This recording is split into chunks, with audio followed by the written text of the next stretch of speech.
I'm Carlton Sharp, pastor of Faith Christian Center Church, right here in Beaumont, Texas. And we're here on what's happening in our neighborhood. And today, my special guest is Mr. Marcelo Morfino, our Southeast Texas biggest Redskins fans ever. Welcome, Mo. Thanks for having me back. Hey, look, we ain't gonna play around with the Redskins today. Well, they're going to be sitting on the couch with your Cowboys, so it's all right. Hey, man, okay, now don't go there, Mo. We coming back next year. What they say every year. Hey, Mo, tell us a little bit about yourself. I'm currently an investigator at the district attorney's office. Been there since 15. Prior to that, had about 13, 14 years in law enforcement, and actively involved in our community, trying to work with kids and young people to try to curb some of the things that we're seeing in our community. Try to keep the handcuffs away from it, keep them in school, keep them working, keep them positive. Hey, Mo, on yesterday I had a special guest, Miss Jean. She came to talk to us about sex trafficking and human trafficking. And so today I want to talk to you from a law enforcement perspective on this issue that we see that's happening. So what is human or sex trafficking? Human or sex trafficking, and I'll read it straight from the law for you. It's not something that just happens in Chicago or Detroit or big cities like Houston. It's here. It's in small communities. It's in communities even smaller than ours. But I'll give you the definition and we can go into it. So this is in the Penal Code, trafficking of persons.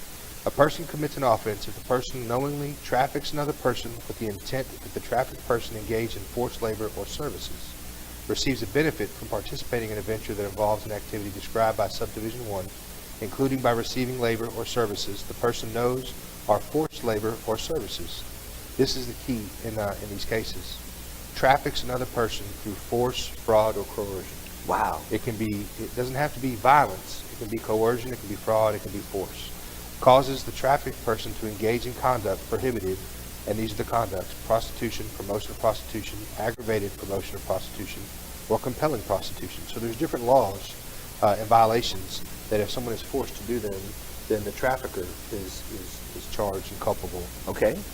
Further, receives a benefit from participating in the venture that involves an active described by Subdivision 3, or engages in sexual conduct with the person trafficked in the manner described in Subdivision 3.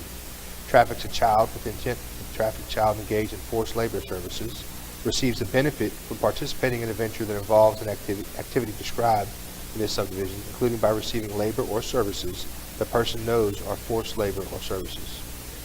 Number 7 is traffics a child and by any means causes the trafficked child to engage or become the victim of conduct prohibited by, continuous sexual abuse of a young child or children, indecency with a child, sexual assault, aggravated sexual assault, prostitution, promotion of prostitution, aggravated promotion of prostitution, compelling prostitution, sexual performance by a child, employment harmful to children, possession or promotion of child pornography, and receives a benefit from participating in a venture that involves an activity described by Subdivision 7. So Mo, that's a whole lot, but break it down to the common man. Okay, basically, in the past, somebody would see a lady, young or old, at a bus stop or a hotel. Oh, that's a prostitute. What they weren't realizing is some of these women, they have mental health issues. They have trauma issues. They have drug issues. And so these traffickers are going out there and they're preying on them. And so what law enforcement, and here locally, we'll talk about in just a minute, there's been a real push to make this a victim and trauma-informed response. So yes, someone may be horribly down on their luck and doing things that they wouldn't fathom, but when you start dealing with them in an individual basis and say, you know what, they've had mental health issues for 10 years and have been treated. Because of that, they fell into the system. Yeah. And then you go and find out who's forcing them through fraud, coercion, or force. Yeah. Then you build those cases. We have, on a state level, Janet Casper. She's the regional administrator for East Texas Child Sex Trafficking Team from the governor's office.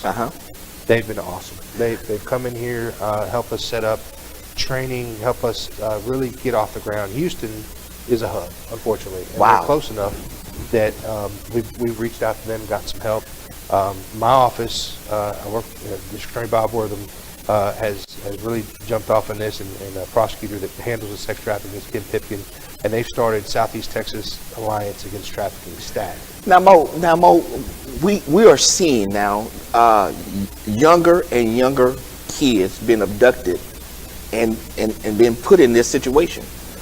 Well, what happens is, and it doesn't just go straight to trafficking, Pastor. We need to think about how disconnected are we as a community with our children. What do we know? Who are they talking to? What are they watching? What are they looking at? These things right here. That's good. I mean, how many times you go to a restaurant and you have a family of 4 or 5 sitting and no one talks to each other? They're on the their phone. phone. Yeah. So as a parent, if you don't know who they're talking to or what they're talking about, that's problem number one.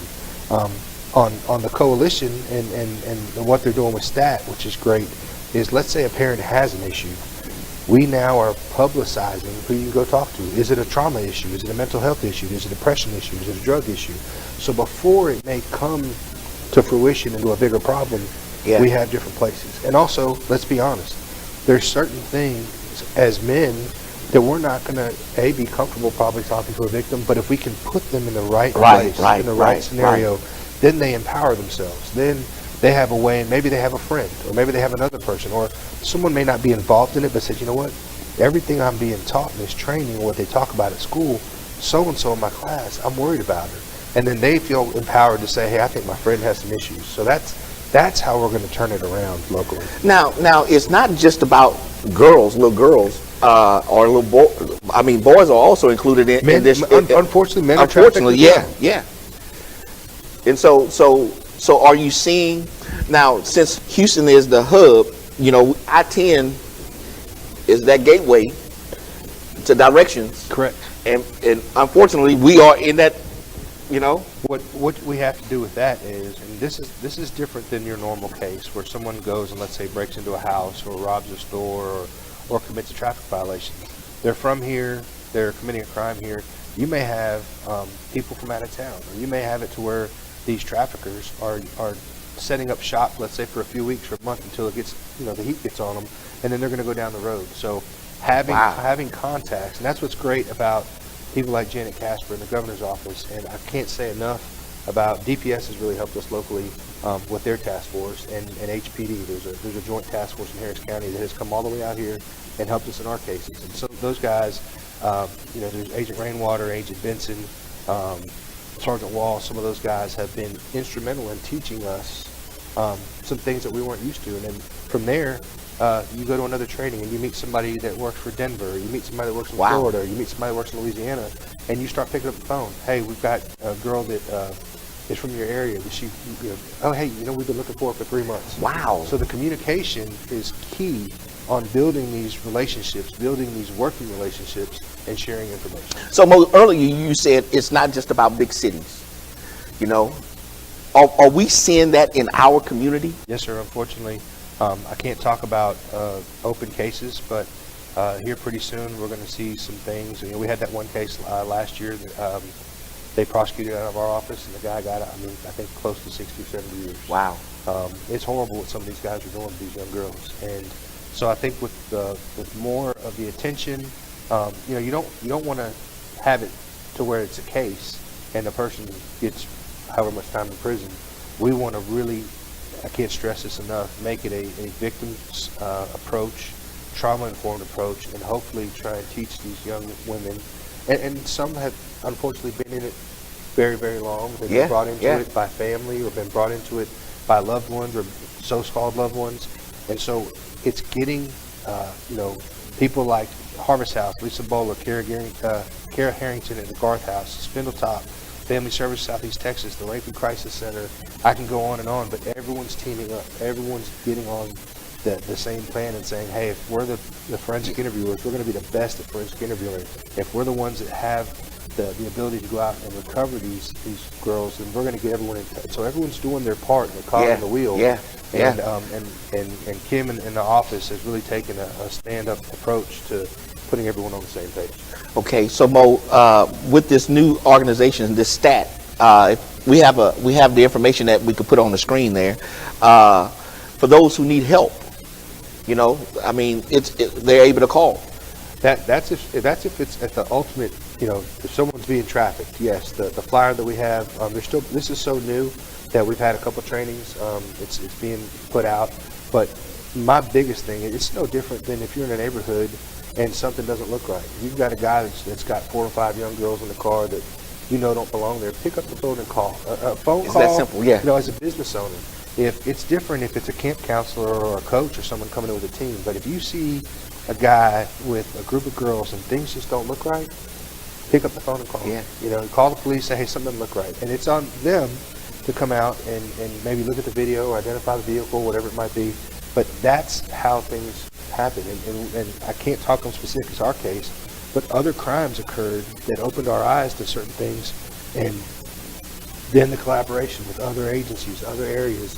And that's what we're here to do. And then on the backside, if it's not criminal, the education to coaches, to schools, to pastors, getting these kids comfortable to speaking with themselves, you know, because some of them, some are going to be the bullies or the ones that push it, and other ones are going to see it but not feel empowered to say something. And hopefully that's where some of this training, there's some training that the governor's office is putting together through DPS, and it's called the Man Kindness Project. That's coming out pretty soon. Awesome. I got to go to Austin, to the governor's office, and see a living testimony of what the gentleman from DPS that's done it with his guys and his people and his church and his group. It's amazing. You're taking a program, and I don't want to say too much about it because it's theirs and they haven't put it out yet, but basically you're taking it, and we talk about women and girls. Well, who's subjecting these girls to this treatment? It's men. It's men. Boys. Yeah. So their program is to target leaders in the school, athletes, different people like that, and say we are not going to tolerate the behavior of girls on our campus or teachers in our school. So we're not going to call them the B word. We're not going to allow someone to do things or say things. And from what they told us, it was amazing to watch. And so I'm excited. Once that gets put together and pushed out to our area, we're going to be in the forefront of it locally. And that's I think good. it's going to be That's something that we can, because I think if we do that, yes, we're going to talk about trafficking, but we're also going to teach men how to be men. Go back to, you know, small things. You open doors. Chivalry. Exactly. Yeah. And so I think we really have to go back to old school to divert from some of this, because right now they're all in technology. Now, that's what I was just going to bring up, because most parents are not hip to what their kids are watching on these devices. They need to be. Well, I mean, we were talking earlier about the different sites or the different apps that they use in order to, you know, to recruit and also to do business. Well, it's the communication. When, you know, I've had parents tell me, well, I watch my phone bill, I know who they talk to. If that's what you're looking for is your phone bill, you're lost. You're lost. And you know, we can't expect somebody else. We can't expect that teacher. Teacher's there to teach, not to be the disciplinarian or the communicator. Yes, they can be, but in a home, whether, you know, my parents got divorced when I was young. You know, I had a step parent. So as a parent, and now that I am a parent, our duty is to communicate with our kids. You know, I'm not the best dad in the world, but I try every day. Yeah. You know? Yeah. And I try and speak to my kids and give to my kids maybe what I didn't or what I missed. And there's nothing wrong as a man to say, you know, we've called each other. Hey, how do we do this? How do we do that? Exactly. There's nothing wrong with extending a hand and saying, you know what, this might be a little stronger in your field or this field. Reach out as a man and say, I need help with this, or this, and then we all build and grow together. So, Mo, how can a parent find out these different apps that their kids may be having on their phone to try to? Right now, I think that with the stat being so new, there's things like that being put in progress. Okay, There's good. going to be training for law enforcement. There's going to be training for communities. There's going to be training for schools. The first meeting they had, there was over 70, close to 100 people from service providers, school districts, police departments, counselors.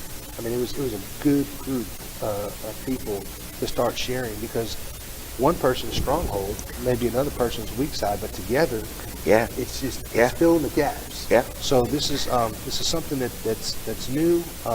You know, in the past, maybe we weren't aware that it was needed, but now that we know it's needed, the office and Bob Wortham and Ken Pipkin have taken this full force. And so we're going to try as hard as we can, not to be reactive, but be proactive. Proactive, yeah. Now, okay, Mo. So if you come up on a situation where it's been trafficked and it's a young person, let's just say a young girl, they tend to put them in the category of prostitution versus, you know, trying to figure out really what's going on. Well, and that's where we're training law enforcement, and I'm still, you know, I've been doing this about a year now, and there's still some things that I need to learn. But the way that you would talk to someone stopped in a prostitution sting can change. If you show them that it's a much more victim, trauma-based approach, they may realize, wait a minute, he's not treating me or talking to me like these other guys or she. And it might not be the first time, but instead of charging them, let's say, prostitution and offering them no help, find out, do you have an addiction issue? Do you have a mental health issue? Do you have children? Do you see them? Yeah. And all of a sudden, you're talking to the language that they don't get spoken to, because they're told when to get up, when to go to sleep, when to eat, where to go, come on. And so you may open a door where they say, you know what, I've been addicted to whatever it might be for 10 years. And so then all of a sudden, instead of charging them with that Class C misdemeanor, you're going to go and get them some help, and all of a sudden they're going to say, you know what, there's 10 other girls that are in my same boat. So it's that approach that's going to change that side of it. But also, again, it all reverts back to who's buying. We need to change the mindset on who's buying and who's enabling this business even to go on. Because if it's a prostitution, somebody is sleeping with them. Exactly. So we got to get that person. Yep. So what is the push now when it comes down to the offender in that sense? And I don't want to speak for the office because I can't talk about open cases, but you can look at people who are constantly offending. This is what they do. They're going to be looked at a lot different than some guy that might have been, I don't know, for whatever reason, thinking he needed to call for companionship, and it's been one time. Yeah. You look at the ones that are, and also, let's be honest, there's guys that look for young girls, juvenile girls. Those are predators. It's all wrong. It's all predatorial. But you just look at it kind of on the spectrum of where is this person fit in. But again, they're the last of our worries. Getting these girls the help they need is the biggest. You know, one of the things that Gene had said yesterday was that the social media is where the predators are looking for their next prey. And social media and apps, think of it this way. How many times do you look and you'll see where someone will say, I'm upset about this, I'm mad about this. And that's exactly, it's no different than a lion in the jungle out trying to get something to eat. Yeah. These guys are going to look, and if they have a girl that's already working, you don't think they're going to look in their circle of friends and say, hey, that girl's always talking about how she's depressed. She's always talking about how nobody cares about her. And all of a sudden he comes in like a king, and he's buying her clothes, and he's buying her food, and he's taking her out. Well, at first, it's the good life. Then all of a sudden, just like that, you owe me. Now that's one of the things that you had mentioned earlier in the code. Now that if they're purchasing gifts for them and stuff like that. Well, that's just grooming basically. But afterwards, let's say if they say, well, you know what, for the first 2 weeks you lived here, a hotel, or a trap house. It cost me this. Exactly. Now you got to work it off. That's not. I mean, that's indentured servitude. That's not. And so. Also, then you start throwing in maybe they've seen him get heavy-handed with somebody. In their mind, they're saying, well, if I don't do what he says, then he might do that to me. And that's the coercion. So he didn't physically beat me, but I seen him beat somebody else. Right. Now I understand. I don't want to go that route. Right. And if I just do what he says, then he won't do that to me. Ooh. So the other part too is, and this is such a big pot that we're talking about. We have to have that, and I keep going back to it, trauma-informed approach to be able to get these girls to even talk to us. Because if we don't find out the facts of what they've been through, we can't meet the elements of the crime. We also can't find out how many other towns they've been, how many other places they've been, where else they've been victimized. So the whole gambit of really getting to the bottom of this is communication with the victims and going that route, and then having the service providers. We haven't even gotten there yet. There's been times where we haven't been ready locally to take on some of these things, but that's changed. Now, what's the house? Because one of the things she mentioned the other day was the Harvest House. The Harvest House. Yeah. Lisa Bowler has been doing this for years, and she and her volunteers go out in the middle of the night when they're called, and they recover these girls. And that's the partnership that you were talking about earlier. Right. Hey, look, the local community is coming together where we're partnering with each other, so that we could make an impact on the lives of these young people. Before, you might have had different entities trying to do the same thing, and they're spinning their wheels because there isn't an answer. Well, now let's say if we need a facility to take them, now that's being worked on. If we need local, or we need maybe something out of town, because some of these girls, if they're from here, then maybe the safest place for them is not being here, because that trafficker's going to go looking for them. So establishing those relationships, and really, the governor's office and the whole push and drive between this child sex trafficking team, I can't say enough about Janet Casper and her team. When we need something, you make a phone call, text. If they don't have it, next thing you know, within a week or two, you're gonna and sometimes within a day. I had one young lady that was out of state, and we didn't have the contacts. I made a phone call. Within an hour, I had a contact in the state that she was in, of where she could go and at least talk to a counselor and get cleaned up and detox. So it's unfortunately a real problem. It's a local problem, and we just state and national. Yes. And so pretending like it's not here is not going to help us. It's just like any other crime. Yeah. But I can't say enough of the teamwork that I've seen come together in the last year or so locally, between law enforcement, service providers, local, out of state, out of city. But we're going in the right direction in Beaumont. People need to feel proud of the community should feel proud of what our leaders are doing when it comes to combating human sex trafficking. Hey, I think we have the Harvest House number that we could put on the screen. There it is right there. It's 409-790-0798. And we're going to have Lisa come on so she could really give us an in-depth look at the Harvest House and what kind of services they provide to the community. Kara Harrington is the contact at the Garth House. The Garth House, okay. They do forensic interviewing, and they're starting to get involved in trafficking as well. Then Spindletop has their family services, Southeast Texas. There's the Right Crisis Center. So all these entities are starting to work together. That's good. Because everybody can kind of be a piece of the puzzle. Yeah. And so, Mo, I want to thank you for coming on and talk about this subject matter. Even though you are a Redskins fan, even though you're a big Redskins fan, but no, seriously. Parents, you need to really watch your children, talk to your children, get into their lives so that you will know what's going on.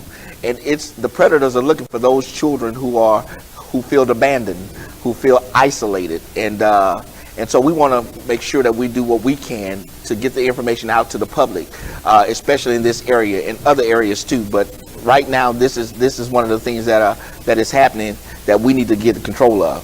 And so I would tell parents too, sometimes there's things that parents don't feel comfortable talking to their own kids about. Yeah. And that's when I said there needs to be either a school contact, a neighbor, another family member, a coach, someone that child or that parent can say, hey, I don't understand this stuff, but I know something's going on. Will you talk to her, or will you talk to him? And that's the biggest thing I think we have as parents or as adults is I don't want to sound weak. Yeah. It's not weak. Yeah, if I don't know, If we're talking about our kids, there should be no rules when it comes to saving them, nurturing them, and helping them. So just that asking for help may stop something before it ever starts or catch it as it started. So that's huge. And of course, it's a continuing education for those persons that you just mentioned.